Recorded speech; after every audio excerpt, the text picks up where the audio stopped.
Hi everyone! So I have my completed diamond paintings to share with you guys. This one is absolutely beautiful. My mom already called dibs on her. Didn't she come out so pretty? I love these canvases. If you're thinking about getting into diamond painting, definitely start with the rhinestones and the ones that are like this. The full canvas get very overwhelming very quickly. So these are my favorite kind right here. The other ones that I love are these little keychain ones because they work up so fast. And sorry about that.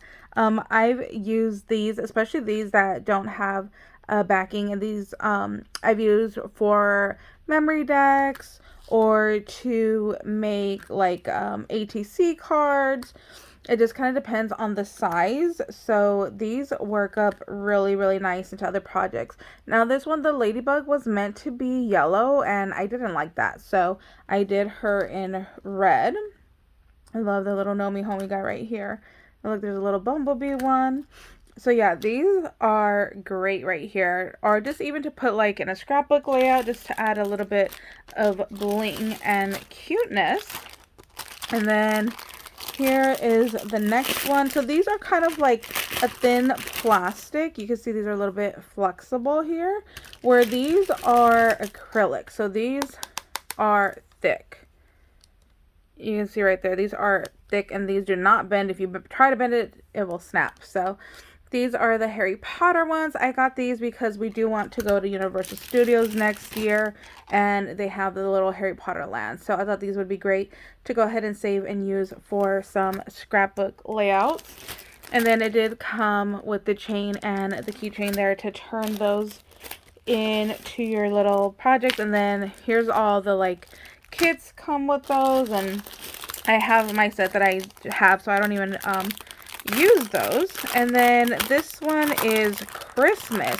So in the past I've turned these into chunky charms. So these are thick as well, so you can go ahead and add a chain and then turn them into a chunky charm or even an ornament. But I definitely seal all of my projects, and I do have a playlist on my channel titled Diamond Dots, and then you could check that out and it will show how I go ahead and seal these. And I will leave a link down below to all of these products right here that I'm sharing. And on their website, they do have the sealer that I use as well. But it comes with like a little kind of like sponge top, and I just actually take off the entire top and I use a brush and I brush it on. I just find it spreads evenly when using a brush, and then it helps eliminate bubbles that way. So again, here's the whole kit right there. These were Halloween, but as soon as I saw them, I was like, I definitely need those. They're so stinking cute. So there's a little unicorn. There's a little unicorn for that one. Here is the kitty. But the one that made me buy this was this little dinosaur. Well, I didn't buy these. The company reached out and sent them to me. I've collaborated with them many times. So yeah, the little dinosaur was like, oh my gosh, yes, I need him in my life. And then the last little product is this box right here. Now they recommended it to hold your mask, but this could be a box for anything right here. It just opens up. There's a little compartment right here. You can make some little embellishments. We can even include a couple of these in here as well and send them off to a crafty friend, no problem.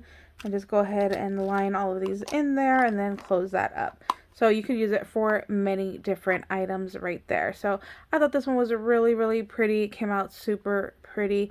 And then of course I had to do some little gold teeth because I always make my skulls have a gold tooth. So I couldn't resist. So there is our little project share for today. I can't remember if I said I do have a coupon code with them that I will also leave a link to down below in the description box for you guys to go ahead and go check out. So thank you guys so much for watching. I hope you guys are having a wonderful and beautiful day, and we'll see you later. Bye guys.